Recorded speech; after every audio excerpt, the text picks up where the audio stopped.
Good evening to all of you. This is Rida Fatma, and I would be serving as the spokesperson from Engineer Staff. And kindly, it is requested to open your cameras. First of all, it is so much of a pleasure to have you guys on board, and thank you for registering for the Engineer Stack.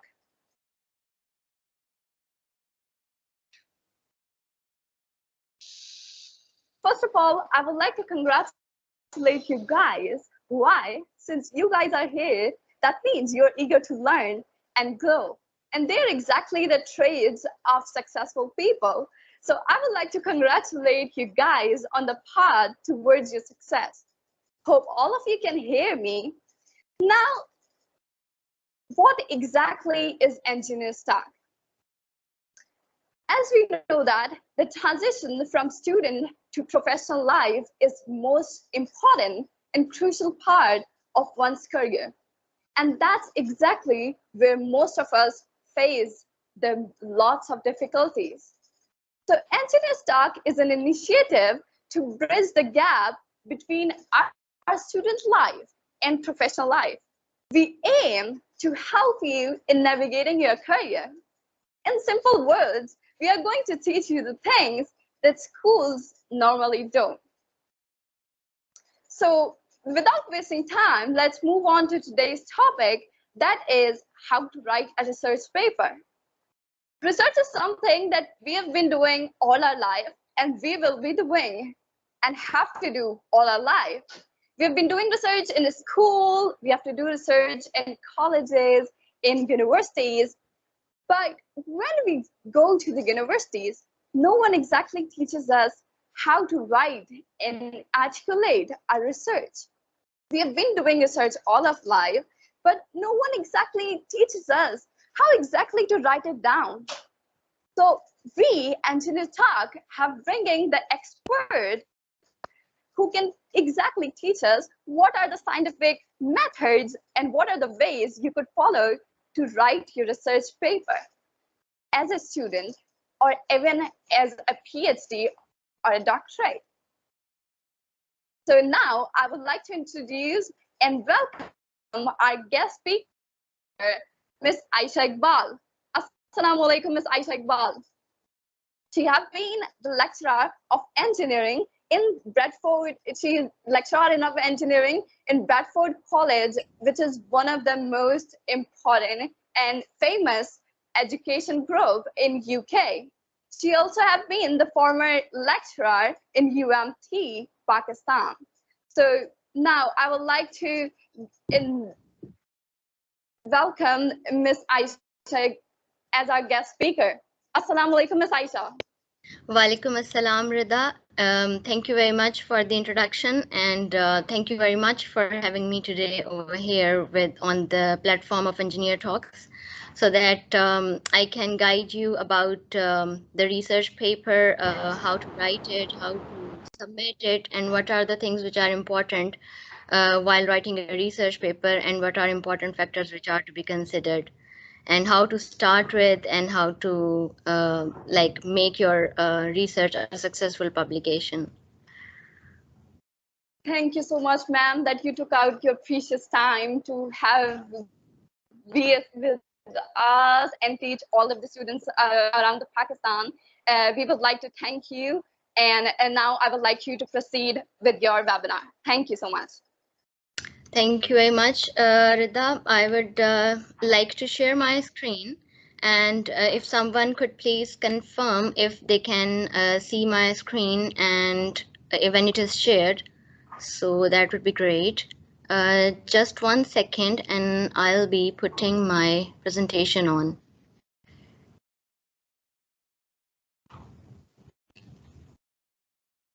Sure, no problem, ma'am. We would guide you.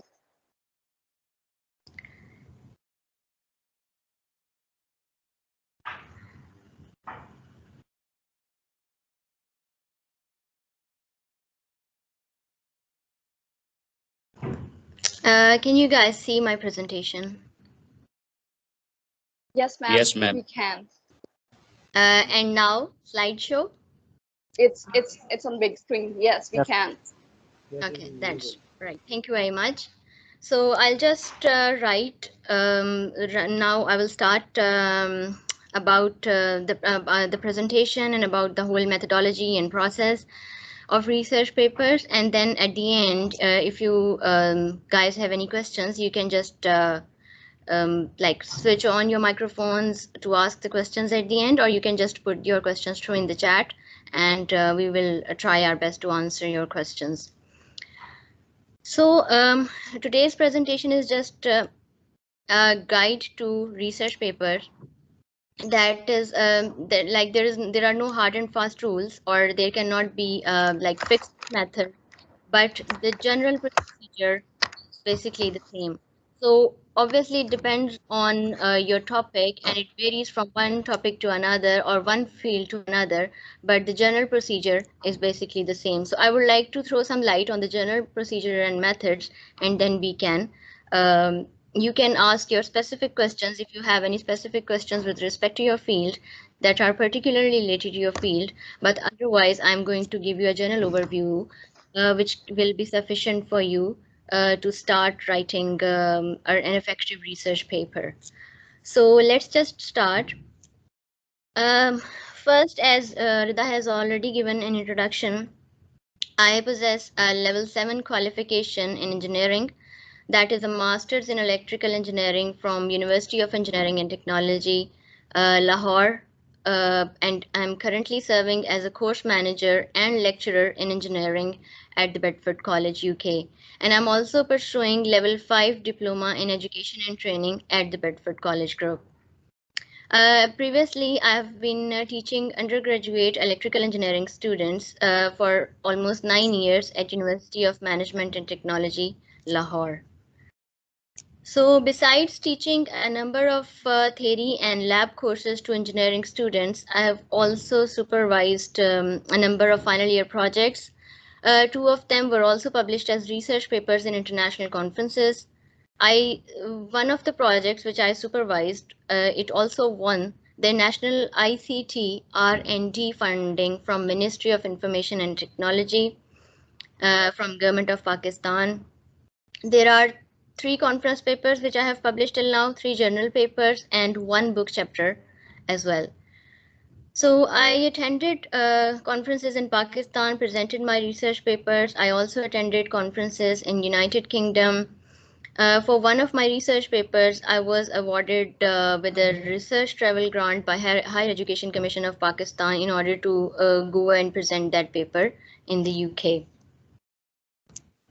So I have also served as a reviewer for various organizations, including Telecommunication and Signal Processing Conference. That is a conference that is basically originated from Czech Republic. It basically belongs to Czech Republic, but obviously they arrange it at many different cities and countries all over the world.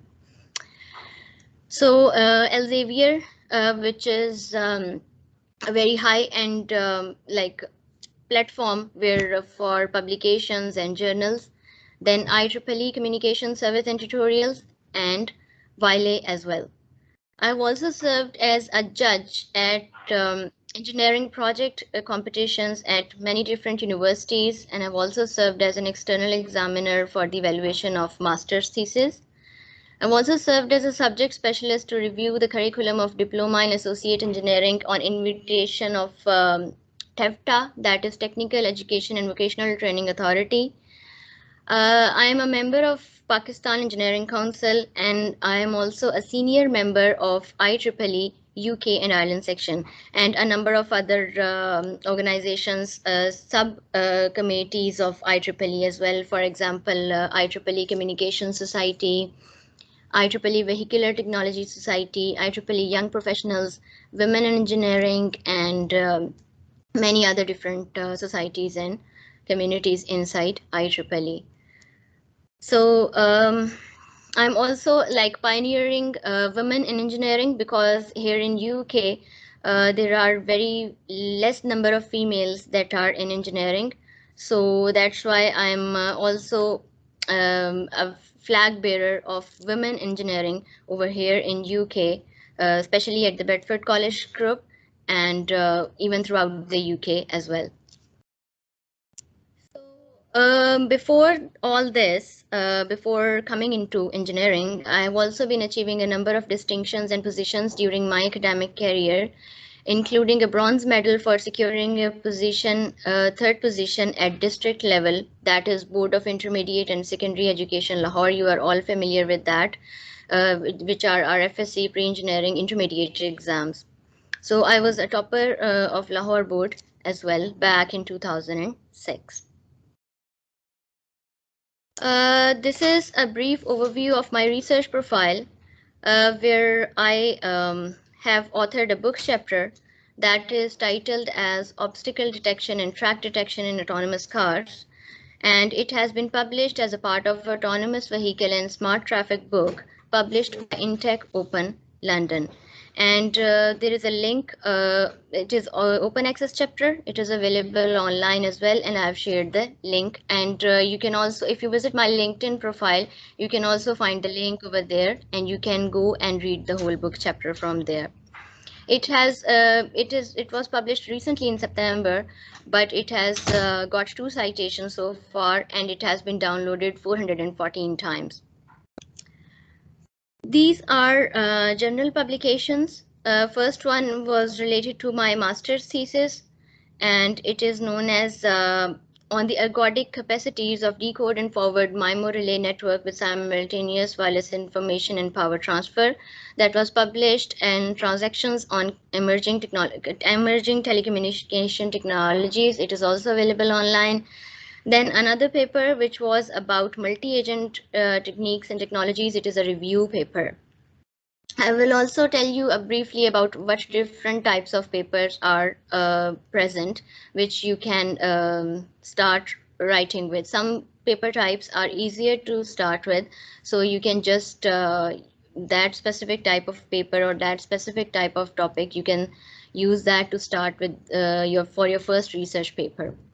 And then the third paper is analysis and comparison of COPE's performance for various network topologies. That is a paper that is related to network topology, computer networks, and that was published in Science International. That is a journal, Lahore-based journal, basically. And then there are some conference papers. The first one is Design and Implementation of Bluetooth-controlled painting robot for auto industry. It was actually presented in London in 2018 in Computing Conference, which is a part of Science and Information Conference.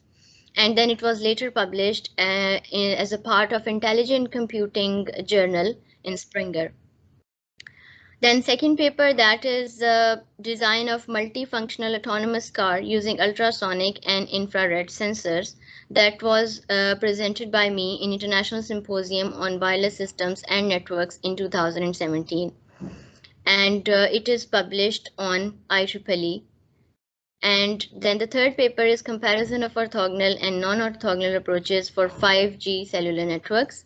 So it is again a paper related to wireless communications, which was presented in National Multidisciplinary Engineering Conference in 2015 that was held in University of Management and Technology. So this is my research profile. There are still many papers in queue, but because of remaining busy in lectureship and course managing at the same time, so that's why it's very difficult to complete the research papers, and then you have to take time out for finding an appropriate conference or appropriate journal for your paper where you can publish it. And then obviously you need it, so it requires a lot of patience. Sometimes your research paper gets rejected in the first go, and then you have to revise it according to the reviewers' comments and suggestions, and then you have to submit the reviewed or revised version again. Sometimes at the same place, sometimes at a different place, but that is something you should not be discouraged of. So once you submit your research paper and just assume that it gets rejected, this is nothing to be ashamed of or nothing to be disappointed of, because actually those suggestions are very valuable for your improvement, for your own improvement and the improvement of that particular research paper. So if you incorporate all those suggestions and recommendations and reviewers' comments into your research paper, and you improve it and you refine it in the light of those comments and suggestions, that still gives you another chance to, like, it increases the chances of acceptance, and it helps you improve your research paper greatly.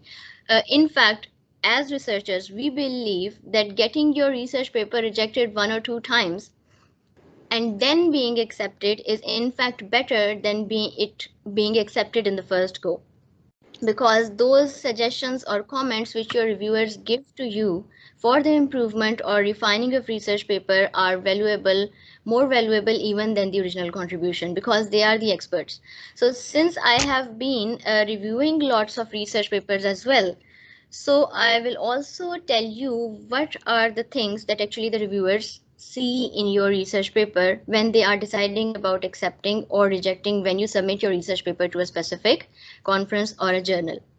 So if you know what your reviewers are looking for, only then you will be able to target according to their requirements as well. So you should be aware of all those factors and aspects as well, of which your reviewers are going to accept or reject your paper on the basis of. So the next thing is typical structure of a research paper. How how a typical research paper goes like, or how it looks like.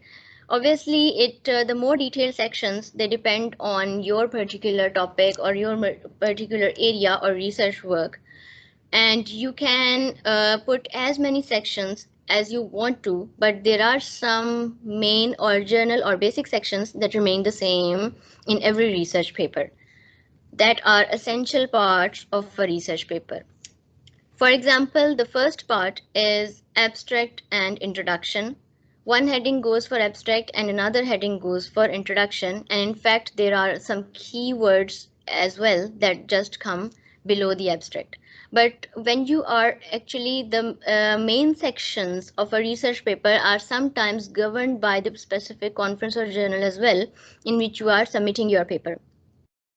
So what you have to do is, before submission, you should look at the template or format or requirement of that particular conference or journal for which you want to submit your research paper.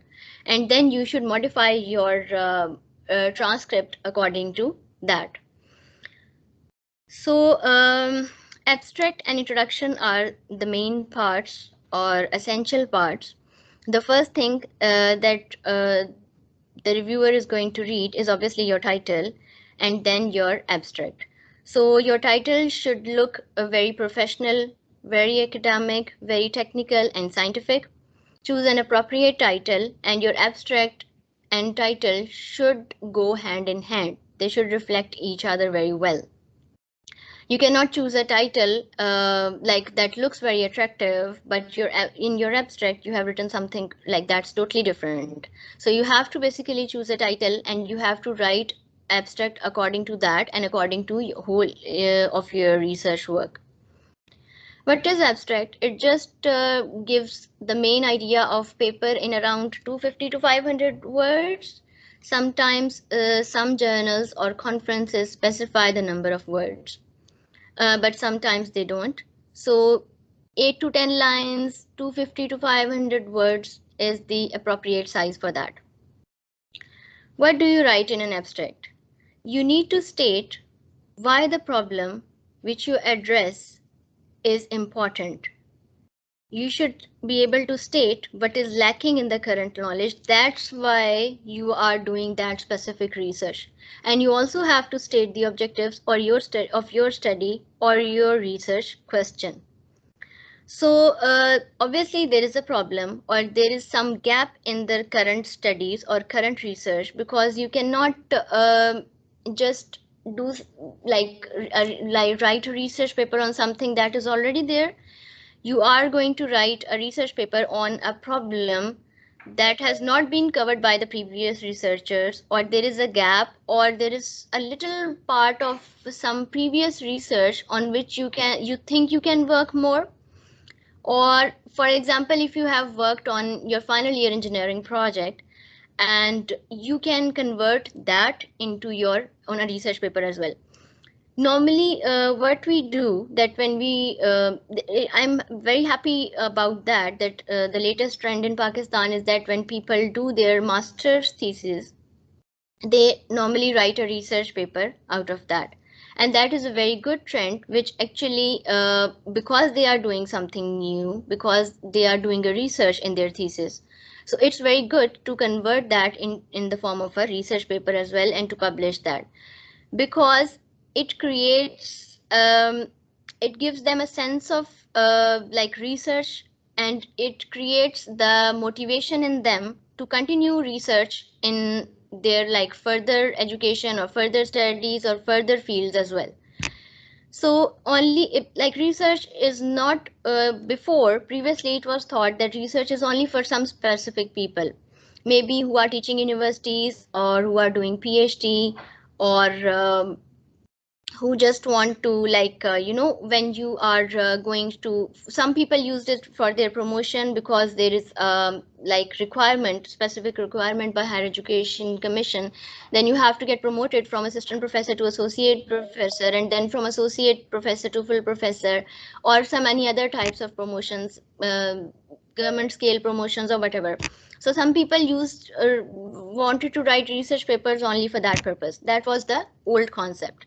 But now, since everyone started writing a research paper out, one, sometimes two or three research papers as well out of their master's thesis, so it has created a trend, and it has provided almost everyone with a motivation to do research. So once they have written a research paper out of their thesis, it is very easy, and once they have gone through the whole process, it's very easy for them to continue it on related to different other topics as well. And maybe if they continue their PhD, then it is very easy for them to publish a research paper in their PhD, because in masters, if only one research paper is enough from out of your thesis, but your PhD research work is so much massive that you can like write 3, 4, or maybe 5 or 6 research papers out of that as well.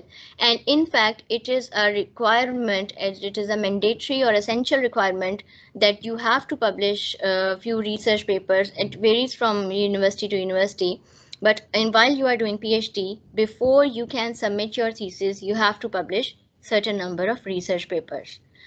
And on master's level also, now in Pakistan, in many universities, they have made it essential or mandatory for the students to publish a research paper before putting forward their master's thesis. So this is a very good thing. Like sometimes it becomes inconvenient, because when it becomes an obstruction or it causes a time delay in your thesis or in your final like degree completion or something. But from research point of view, it's very good. It's very good for your personal development. It is very good for your CV and your profile that you have published a research paper out of your master's thesis. Now we have talked about master's and PhD, but previously I mentioned that you can even use your final year project to publish a research paper. When I was teaching in UMT in Pakistan, I supervised a number of research, number of final year projects, and I encouraged my students to put them into the form of a research paper and then publish it. Is there any problem? I can hear some noises. Does anyone want to speak to me, or is anyone has by mistake turned their mics on?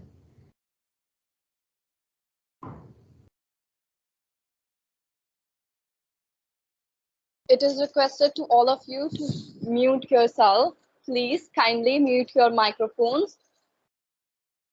Okay, I have just seen messages that my slides are not moving. Are they still static, or are they like moving now? Rida, can you please confirm? No, they're not moving, ma'am. Ma'am, they're static. Can you tell me which slide you can see at the moment? Abstract and introduction. Abstract and introduction. Yes, that's fine. I'm still on this slide. Yeah, that's fine then. Okay. I have not moved it. When I will move to the next one, then I'll ask you again so that you can confirm if my slides are moving or not. Is that okay? Yes. Thank you very Sure.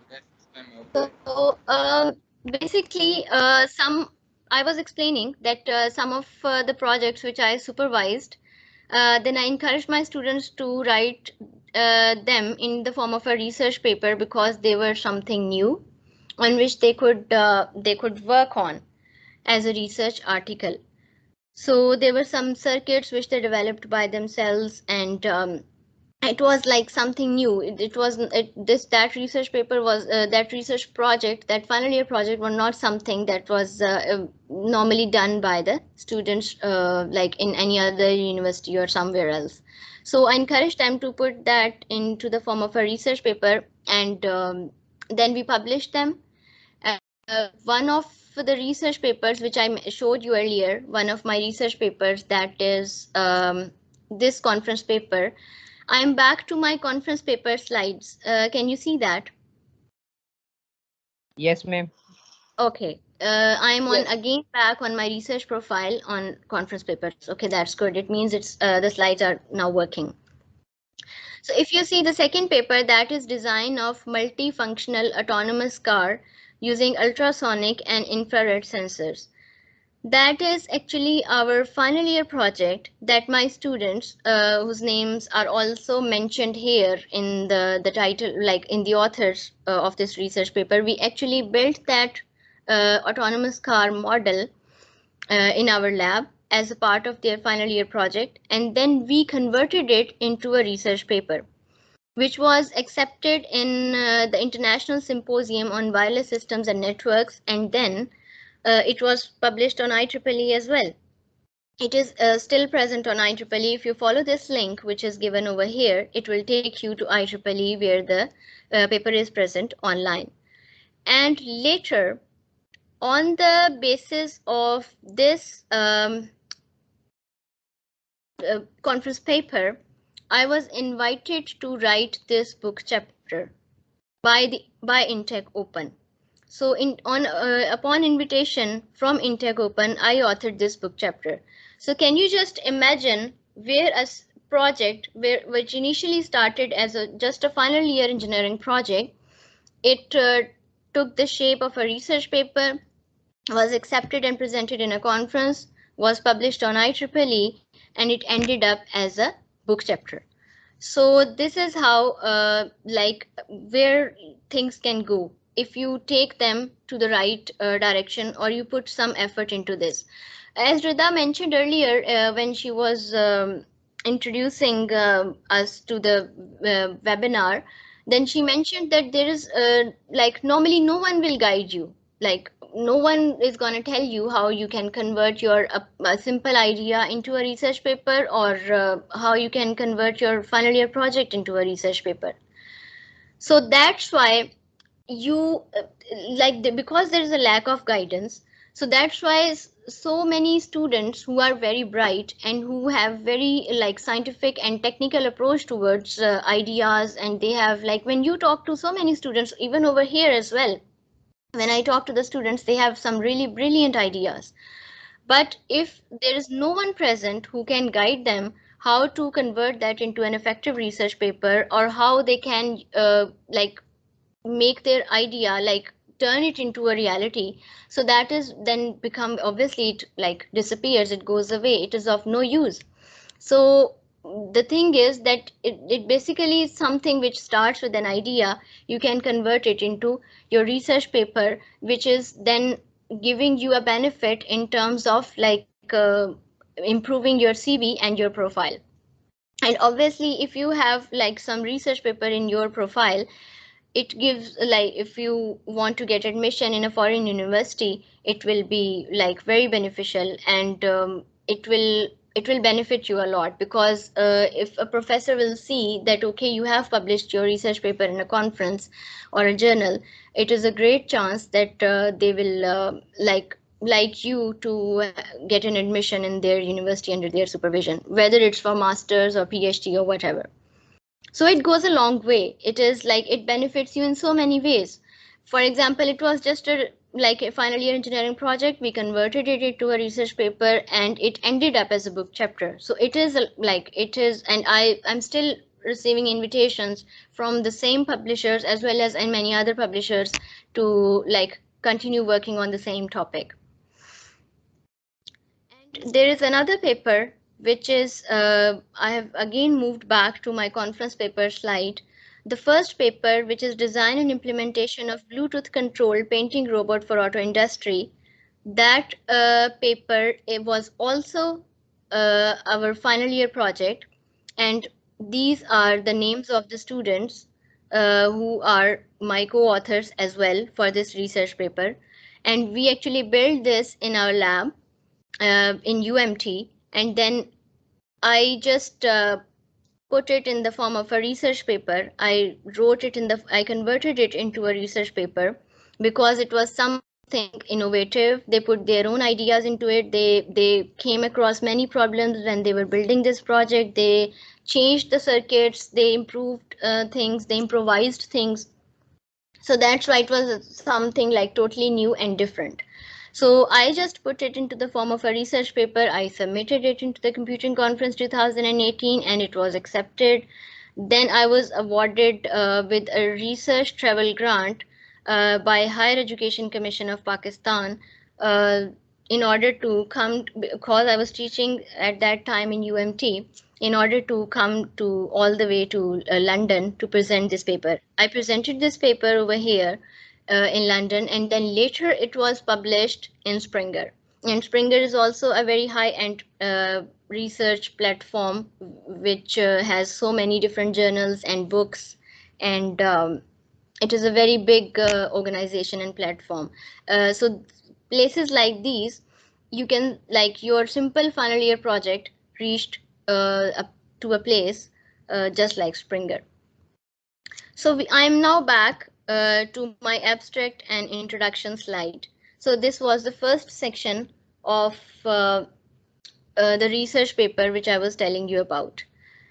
So when we are writing a final year project report or any other such document which we normally write as a part of our university like project report or any thesis, we normally write separate headings for introduction and literature review. But in a research paper, literature review is actually has no separate heading, and it is presented or merged into the introduction part. So basically, when you are giving the introduction heading, you have to talk about a little bit about the abstract as well, again explain the idea a little bit, and again tell that why you thought, why there was a need of this research paper, what was the problem which you tried to cover using your research paper, or what is the improvement that you are going to make through your research work. And then you have to quote few previous research works as well. Mention what other related works have been done by other researchers, and by giving their references in the square brackets or any other method which your specific conference or journal has mentioned of how to cite different books or chapters. Try to avoid giving the reference of websites. Try your best to give the references of only research papers of other researchers or books, and because they are authentic references. When you give the reference of a website, that is not a very authentic reference. You should also know how to give the reference, and that also quite a lot of times depends upon the format of the conference or journal in which you are going to submit your research paper. But what I normally do is, when I start writing a research paper, and I have not even decided that in which conference or journal I'm going to send it, I generally still use the IEEE format. I download it from, it is available on the website of IEEE, and I'll show you the IEEE format in a while as well. I just go to the website, I download the IEEE template or format, and I start writing my research paper direct into that template. And so that it comes in a proper format or a template. And then when I have chosen the general or the conference in which I have to submit it, then most of the conferences or journals exactly follow the IEEE format. They will tell you when you check their website, they will mention that you have to submit paper in which format or template. If they have provided a specific template, generally they provide. So you just convert your research paper from the initial IEEE template into that particular template in which conference or journal you have chosen for submission. So, but first I always write it in IEEE format and then I convert it later to any other template that is required. So but initially you have your proper formal document ready. So that is as an initial step, that is a good thing or a good practice to do. So that is a tip that you should start writing your paper in the form of IEEE template. Just download it from the website and start writing in that document. So the next part, which is the part of our, the next main part of the research paper is methodology. I am now on the methodology slides. If Rida or anyone else can confirm if you people can see the methodology slide now. Yes, we can see. Okay, thank you very much. So what is methodology? It is your main work. And you can include as many sections as you wish to make it according to your work. For example, if you want to have a separate section for simulations, you can add a section for simulations. If there is any mathematical calculations and you want a separate section for that, you can add that section. So you can make as many sections as you wish, but there should be appropriate number of sections. Not too many sections and not too few sections. So like 2 to 3, 3 to 4, or maybe maximum 4, 5, that are enough. And there should be like not too many sections between introduction and like the end of the paper. So after introduction, you should start the main, your main contribution or your main work, and you can use as many sections, and you have to select. There are no hard and fast rules for heading. There are no specific headings for that. You have to choose the headings according to your work. And your main work should include all simulations, calculations, graphs, figures, tables, etc. that are actually supporting your study or your work. When I review some of the research papers, they have actually written about their work, but I was reviewing a research paper for a conference few days back. They had written what they have done, but there was nothing to support that. There were no simulations, there were no graphs. They didn't mention which software they used. So basically, these are the things which are important, which you should mention, because if you have actually proved that thing, and you have actually, especially in engineering, you cannot just talk. Like there is nothing on the basis of only, you cannot just talk, और सिर्फ आप बात करके नहीं बता सकते कि मैंने ये जो है वो इसमें से कंक्लूजन निकाल लिया, या ये इस तरह करके हम इस तरह कर सकते हैं. आपने जो भी आइडिया सोचा है, ये जो भी आपकी थॉट्स हैं, ये जो भी आपने रिसर्च टॉपिक सेलेक्ट किया, आप उसको सपोर्ट करना है यूजिंग योर कैलकुलेशन, सिमुलेशंस. आपका जो अपना जो भी उसमें कंट्रीब्यूशन है वो आपको शो करना पड़ेगा कि आपने प्रूव किया है कि वाकई इसके अंदर कोई इम्प्रूवमेंट आई है, या जो चीज़ पहले से मौजूद है आपने उसके अंदर क्या डिफरेंट ऐसी चेंजेस की हैं, या क्या नई चीज़ इंट्रोड्यूस की है, या आप कैसे उसको सपोर्ट कर सकते हैं थ्रू योर सिमुलेशंस, या आपने हार्डवेयर में अगर कोई चेंज की है वो किस तरह से की है, क्या नई चीज़ ऐड की है. So finally, your results should support or your proofs or evidences should support whatever you proposed in your abstract initially. And then you have to discuss the results, and then the last portion is about results and discussion. It can appear as a separate section. It can sometimes be merged into the previous sections as well. For example, it depends on your work. For example, in your previous methodology, or where you put your main work, if there was a need to put all the simulation screenshots or graphs or tables in between those sections, if there was a need to merge your results into that because you were talking and then you were writing your results alongside, then it's fine. You don't need to have a separate heading of results. But if you think that your work is like that, that you have already like mentioned all the details, but you want to present your results separately from all your like methodology or how you did all that work, so you can have a separate heading. And then discussion result, you can just if you have, sometimes you present already your results as a part of your previous work or your main contribution, so you don't need a separate heading for that, but you sometimes you just discuss those results. For example, if you have different graphs or simulation results, you can just make a comparison between them, that we can see this thing in this graph, but this improved in this graph, or this so you can compare different things in that, so you can have a discussion of results. The last section is, which always should be there, is conclusion. Sometimes we write it as conclusion and future recommendations as well. Sometimes if we don't have any future recommendations, that we don't use the word future recommendations in the heading of that section, we only use the heading of conclusion. And then we conclude our research paper by coming to a conclusion that the idea which we initially proposed in the abstract, it has been finally achieved through our work and results. So we basically restate whatever we wrote initially in the abstract, we basically write it again in the conclusion, and we briefly tell that, okay, this was the problem, and we did this research work to cover that problem, or there was something lacking, or there was a gap in the previous research works which we wanted to improve. So that's why we have done this particular research work, and there is this change that we have done. So basically we have achieved that target which we initially mentioned in the abstract, that we want to do this research work to achieve this and this goal, or to make this and this improvement, or to fill this and this gap in the previous research work.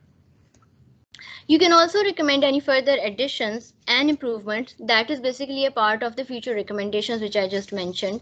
If there are any improvements in, or any further additions, or any gaps in your work that you have left and that you haven't worked on, or if you even want to work on those gaps in your future research works, then you can mention those as well in your conclusion and future recommendation section. So that we plan to work further on this thing, because we have not covered this in our future present research work, so we want to cover it in our future. Or you can generally state that further some other people, if any researcher wants to work further on that, they can work on this thing, because we have not done that in our present research work. But if you are not mentioning any future recommendations, then you can just give the heading of conclusion, and you can just conclude your research paper by reiterating or restating whatever initial goals or targets or claims you made in the abstract section. So basically, in just other words, you repeat the same thing again which you wrote in the abstract, but you just write it and mention it in different words, and you finally reach at a conclusion that you have proved what you initially wanted to prove, or the work which you, or the improvement, or the new contribution which you wanted to make, you have achieved that. And in this section, you can also mention any limitations. If you find any like limitations in your work or your study, and you can convert those limitations into future recommendations as well, that this was the limitation in our work, we couldn't do that because of this problem. So this can be done by any fellow researchers in the future research works. And it is always good to be realistic. So it always leaves a good impression, and it leaves an impression on whoever is reading your paper, that you actually know your work, and you know what is missing in your work, and you just don't think that it's like complete or perfect, or like it does not only mean that something is missing, because it is, you know, the world of research, science, technological innovations, it is never ending and never stopping world. So that's why always there is something lacking. We cannot put a full stop anywhere. Like the world is advancing in the field of technology like massively, so it can never stop. So obviously, or there's always something that is lacking, or always there are some suggestions, future recommendations, or limitations which have limited our work. So even if you don't feel like writing any limitations or future recommendations, you can just skip that. That is not a mandatory part, but conclusion heading is the mandatory part. Then last section is references, where you have to mention in detail all the references which you initially cited in the literature review under the introduction section or introduction heading. So they should be correctly cited within the text. I think references is such a big, it is such a vast topic, and it's such a lengthy topic that maybe we will have we can have just like another full session on that. That is a very long thing to discuss, or very long topic to discuss, because there are many different things which you should be careful of. The best way is to, like, when you are reading research papers, different research papers, to mention in your literature review of your research paper, you should carefully see how they are referenced, and you should not make a mistake. When I review research papers which are written by different authors and they come to me for review by the conference or the journals, then there are like so many mistakes in that. I come across very frequent mistakes in references, very common mistakes that are repeated again and again. So it should not be the case. Number of references should also be appropriate, and they should be correctly cited within the text. There is a specific method of citing the research papers as well. Everything which you are mentioning in your research paper, any reference, they should come in the numerological order. For example, first reference, second reference, third reference, they should be mentioned in the number wise within your text, and then they should be mentioned at the end under the references section in the same order. Number of references should be appropriate. There should not be like too many. It depends what type of paper you are writing. If you are writing a review paper, you can have 100 references for that, because review paper basically reviews it is basically a review of the previous researches, and it does not involve any new research work. So it is a comprehensive review of other researchers' work. So that's why you have to give a number of references for that, like quite a lot of references, maybe 100 or even more than that. But if it is just a conference paper with 4 to 6 pages, a minor contribution, then maybe 20 to 30 references are appropriate. Or maybe if it's a journal paper, then you can maybe go to up to like 30, 40 references, 50 references, depends on the length of the paper as well, and depends on the nature of your work as well. But if your topic is very new, and even like not many other previous researchers are present on that, then obviously you cannot give lots of references in that. So that also that is when you will have to give a few you can give only a few references and not many. But that should also be clear, or that should be like understood by everyone, that okay, your research work is new, that's why there are not many references present to as a literature review, or to which you could refer to, because your topic is so much new.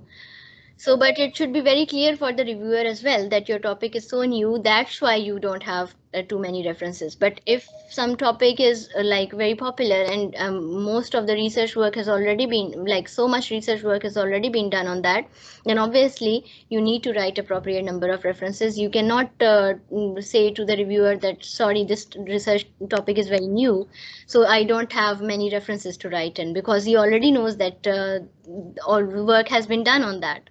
So that's why.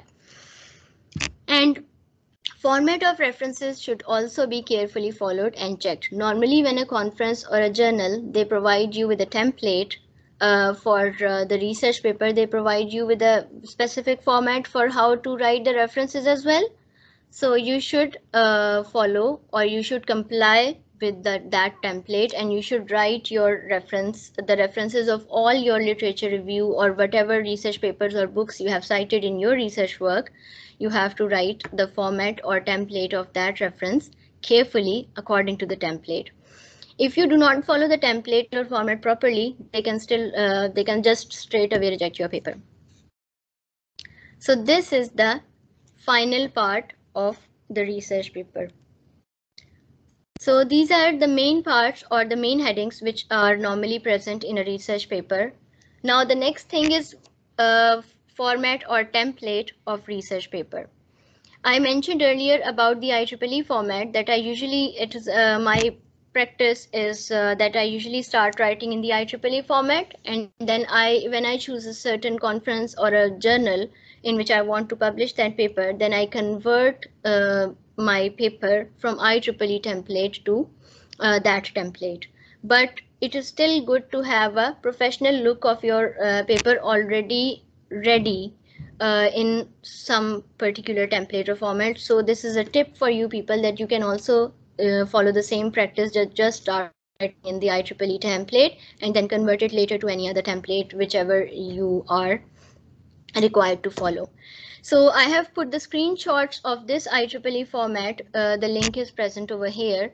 We will also, I will also share all these links with the Engineer Talks team, and they can share them with you later on after we finish our webinar. So you can go and find these formats or templates over there. You can just search them on Google as well. Just put on Google IEEE template, conference template is separate, journal paper template is separate. You can search for all of them and it will take you to IEEE website and you can download it. But otherwise, I will also ask the Engineer Talks team to put it or share it with you people. So this is the template which I was talking about: paper title, authors' names and their affiliations, abstract, then introduction, and there are all the intermediate sections, and then there is finally the conclusion. And you can also add acknowledgements if you want to thank any specific company who sponsored your paper, like who sponsored the research work for your paper or anything like that. You can acknowledge them. But normally we don't acknowledge persons, like we do acknowledge like our friends or family members or our like project supervisor in our project reports or thesis, or we don't do acknowledgements in research paper like that. These acknowledgements are only for if someone sponsored or did the funding for your hardware experimentation or anything like that, or any lab that you used. This is actually those type of acknowledgements. But normally, if you do not have any acknowledgement to write, if no one sponsored your research work, or you did not need any specific equipment, or no one helped you for that, so you can just skip this section. This is not a mandatory section. And then at the end, it comes with the references. So that is where the paper finishes. So for IEEE referencing, how to write references in IEEE template, that there's a specific method. Then there are many other referencing formats as well, which are Harvard referencing and any other similar referencing. So it depends on the conference and journal where you wish to submit your paper, that which template they want you to follow. Excuse me, I'm sorry to interrupt. Yes. People are requesting to zoom out your screen. Sorry. Sorry, can you please tell me again? Please zoom out your screen. Okay. The problem is, are you? Do you want to see the IEEE template? Is it only for IEEE template that the screen is too small for that? Mr. Zulfikar? Same here. Okay. The problem is that I cannot enlarge that when I try to cover that into the screen, because this is a whole Word page. But what I'll do is I'll just put the link in the chat box. Then please share these slides. Yes, we will be sharing it in the end. Engineers Talk will be sharing whole Yeah. presentation in the end, so be patient. Yeah, so they will be sharing the link as well. Like you can take the whole presentation for me, Engineer Talks team. Okay, Rida, you can take the presentation from me afterwards, and then you can put it on share it with everyone. And I will also share the link separately as well. You can download those three screenshots. Actually, I cannot enlarge that. Sorry, bigger than I cannot show them bigger than that. Or just if you wait for a second. I'll try to if I can open that in my computer screen, that document.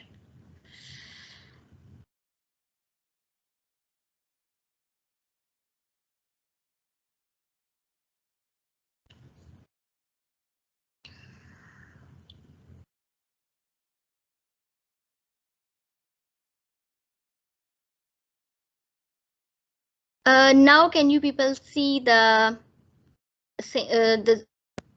enlarged view Word document of the conference? Is that fine? Yes, ma'am. Now they are visible. Yeah, that's right. Thank you. Although I'll share the link as well so that you can download by yourself, but I'll just show you it briefly over here so that it is more clear for you guys. So this is the paper title. This is the author, name of their organizations and affiliations, and abstract. Here comes your abstract, then your keywords, which are some main terminologies related to your research work. They are normally 5 to 8 keywords which come here in the alphabetical order. And then introduction. Excuse me, ma'am. Yes. I think your Ma'am, it's black screen screen. is blank. Yeah. At first it was visible, but now it's like completely black. Okay. Let me check. So technology issues. No problem, ma'am.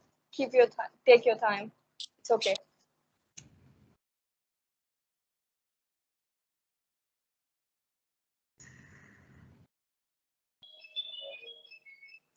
Okay, let me try sharing it again and let's see if we can see it.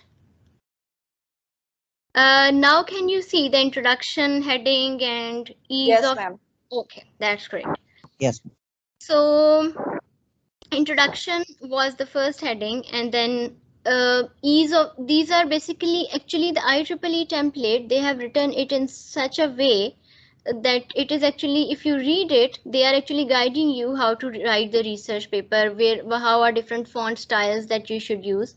So this is basically guiding. It's not only the template, but they are basically guiding you throughout as well. So what I do is when I have to write a research paper, I keep deleting all this data in between the headings, and obviously I write my own, whatever I have to write on my own stuff, which is actually a part of my research work. And here I write my own headings after the introduction heading, whatever is there. And then here third heading also I delete this, prepare your paper before styling, and then I write the name of my own heading, whatever my research work is. And then for subheadings also you can use subheadings as well, like they have used subheadings in italics in A, B, C, and different bullet points or subheadings. So now I'm going to scroll down, and I think if it goes black again, the screen, just tell me. Has it gone black, or can you see the next page? Ma'am, we can see. You can see the next page that starts with equations. Yes, ma'am. That's good. Okay, so now then you can. Rida, are you saying something? No, ma'am. It's visible now. Okay, thank you. So the next section is heading can come here instead of this using the template thing, and it is actually guiding you about how to write the paper as well. So this is a complete guide, not only a template or a format. it is also guiding you how to number and how to caption figures and tables. And then it is guiding you about IEEE referencing style as well. So this is IEEE template is something that you can use to start with, and then you can, when you select the conference or journal in which you want to submit your paper, then you can just convert your research paper into that. And if your conference or journal is demanding your paper in the IEEE format, then it is already ready with you. So that is a good thing. So I'm going to share again my presentation. I'm going to be back to my slides. And can you please confirm, Rida, if you can see the slide where to publish? Yes, ma'am. Okay. Yes, ma'am. It's visible. Thank you. Where to publish is either you choose normally a conference or a symposium, let's say, or they are mostly this one and the same thing, or you can choose a journal to publish your conference, your paper in that. So if you are choosing a conference, obviously conferences, they take place at a certain place at a certain date. So they all advertise their conferences. If you are in Pakistan, you can start with some local conference. And that is happening in any university. For example, I presented a paper in my own university, UMT, where I was teaching. So I also presented a paper which the autonomous car paper I presented in a symposium that happened in University of Lahore. So you can, most of these universities, all of these almost universities, they keep on arranging the conferences, and they encourage you to submit their papers, and they keep on advertising whenever a conference is going to take place. So they start giving you the deadlines, that what is the last day to submit your research paper. So if you have any idea, then you can just start following the guidelines of that particular research paper and submit your paper to that conference before their date. And then they review after when you submit your paper, then they send it to different reviewers. They review your paper, they study your paper and in detail, and then they decide about acceptance or rejection. And then from the conference,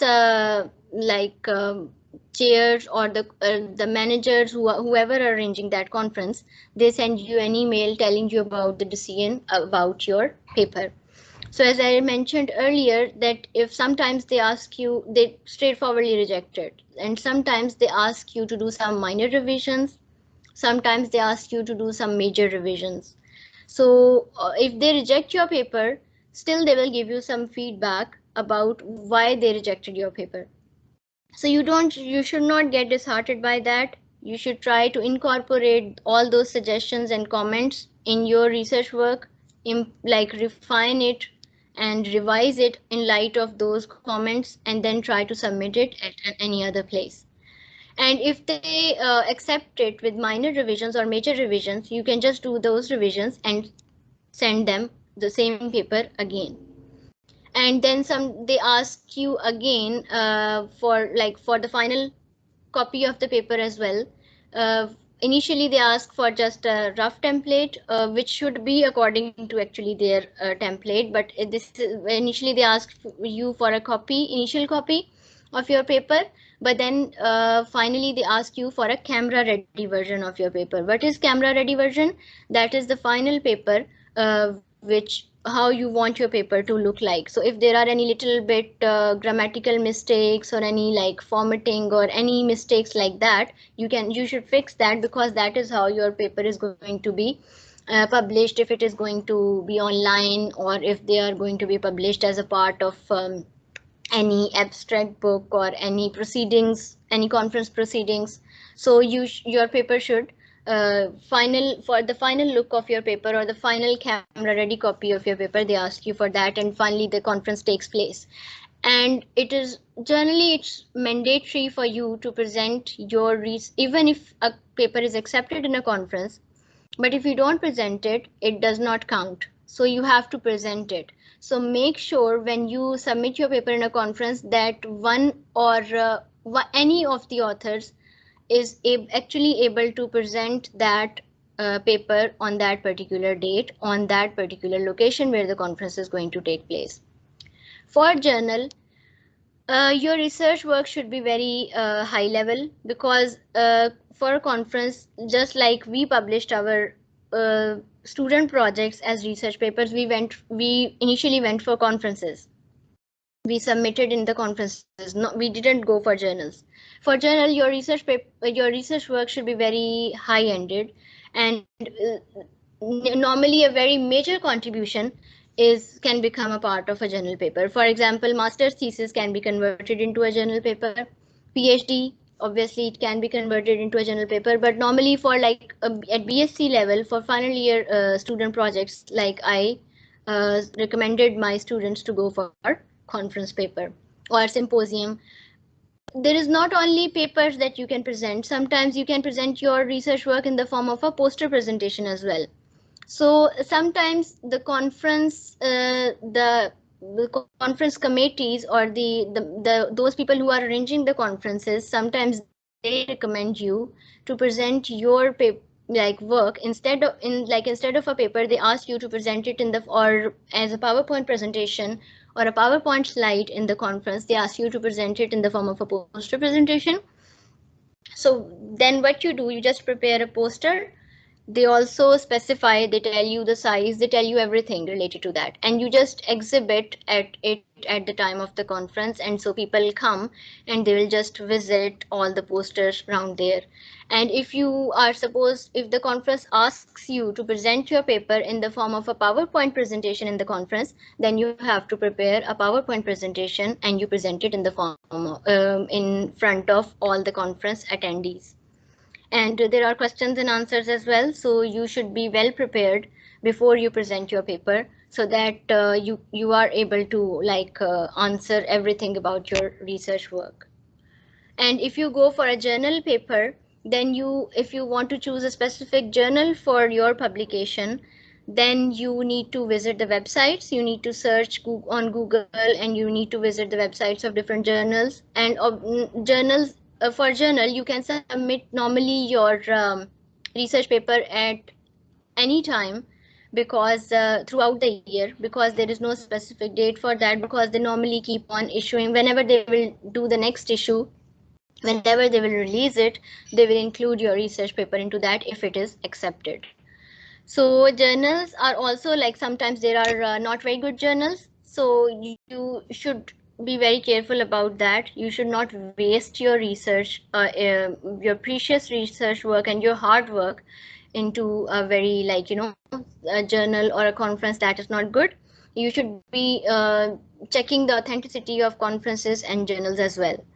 So conferences are normally fine because you know where they are happening and who is the body behind them. But for journals, you should check on detail. You should search about it on detail, not just go for the acceptance that you just want your research paper to get accepted at any place. So let's go for any journal. No, this should not be the case.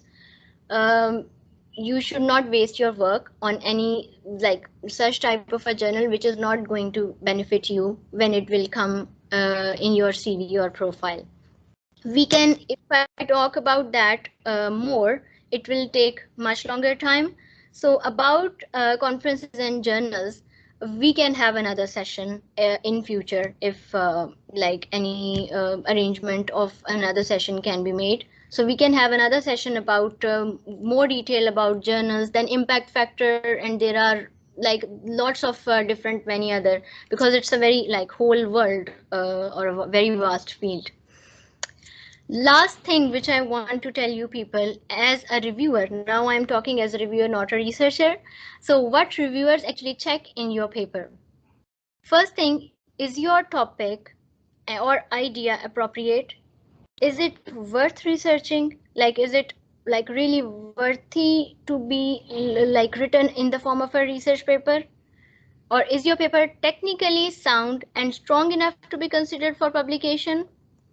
Or are your results, conclusions supported and proved by sufficient calculations, simulations, hardware, and experimentation? Because there should be solid evidence for whatever you are trying to prove in your research paper, for everything, that whatever you recommended or whatever you thought of bringing any improvement or change or fill any gap, you have actually done that. So you have to prove that you have actually done that with the help of your work. So the next thing is originality of the paper or similarity index. Similarity index is generally a number in the form of a percentage that your research work should not be like copied from elsewhere. Even if you are writing your literature review, even then when you are mentioning other researchers' work, you should not copy and paste it. You should like rephrase it, just like you must have done that if you have written any project reports, etc., or any type of thesis or anything like that. Or sometimes your teachers also, they check your assignments similarity index. Sometimes they receive your assignments through Turnitin. I'm not sure if you are aware of a software that is used for plagiarism check. It is called Turnitin, and reviewers use it to check the similarity index of your paper if you have copied most of your paper from some other resources or if you have written it by yourself. And they also check the originality of your topic as well, that maybe someone else has already worked on that, but you just reiterated that or rephrased that or put it in the form of your own research paper, but actually it was not your original work. It is already present as a part of some other researchers' research work. So they check the originality and as well as similarity index. And similarity index normally below 20% is acceptable. So when we receive a paper for review, we first put it in Turnitin and try to check the percentage or the similarity index through Turnitin. And if it is below 20%, only then we further read it, but otherwise we just straightforwardly reject it right at that point. Because it is copied, most of it is copied, which is not allowed. And Higher Education Commission also puts a restriction when you submit your master's thesis or your PhD thesis to your university. They like check it through Turnitin. And when you are using, if you can use before submitting a research paper, if you want to confirm if your similarity index is fine or not, or it is under the acceptable limit or not, you can use Turnitin yourself as well to check the similarity index. But there are certain settings in Turnitin which you have to do before checking the similarity index of your paper. Otherwise, your paper will be uploaded when you were just trying to check, just double checking your similarity index if it is fine or not. It will be uploaded like on the online repository. And when you submit that, and when the conference reviewers or the journal reviewers check the similarity index, it will obviously 100% match because your paper has already been uploaded by yourself in the online repository. So this is a very common mistake that I used to come across. Many people told me when I was in Pakistan as well, and over here in UK as well, that they say that when we try to check like before submission, if we try to check the similarity index of our own research paper or thesis before submission, and it gets uploaded, and when we submit it to the university or to the conference or journal, and when they check the similarity index, obviously it gets matched. It is already, our paper gets uploaded on the internet, and when they check it matches 100% score, so they reject our research work. So there are certain settings in Turnitin which you have to make in order to stop uploading your paper on the internet before submission, so that only when because you are checking it only for yourself, the percentage of similarity index, that your paper is acceptable or not. Otherwise, so that you can stop it from being uploaded on the internet, so that then when they check it, it gives them the original or actual similarity index, and you don't get 100% out of that, because obviously then your paper will straightforwardly be rejected.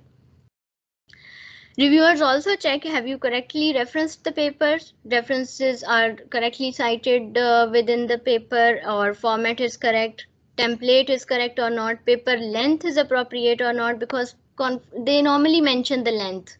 Conferences, journals, they normally tell you how long your paper should be. They give you a lower end upper limit, 6 to 10 pages or something like that. So your paper length should be also be according to the template or format or their instructions or guidelines. And very important thing, last but not the least, is SPAG. It is spelling, punctuation, and grammar. Try to use good language, scientific, technical, professional language, not too simple. And sometimes I have noticed that people try to write too complicated, too lengthy sentences, just like to very fancy English words. No, that is not required. Just use professional and technical scientific vocabulary, just like you read in your own books and what you are reading in other research papers, but not too complicated that even no one is able to understand what you are actually trying to describe. Because sometimes not too short sentences, not too long sentences. This is also basically an art which you will learn with time, but it is always good to, once you have written your research paper or any piece of writing in English, to get it checked from some other person who is good in these things. So just ask them to like read it for you, review it for you, and they will check your spelling, punctuation, and grammar. This is something which is like, we obviously, because our Englishes are not our first language in Pakistan, so this is something which is a very major problem, SPAG. So please try to be careful in that. Try to take care of all these things, spelling, punctuation, and grammar. So because it leaves a very bad impression if these things are not correct in your research paper. So these 7 points are basically the main things which normally the reviewers check when you submit your paper to a conference or a journal, and when it is checked for acceptance or rejection.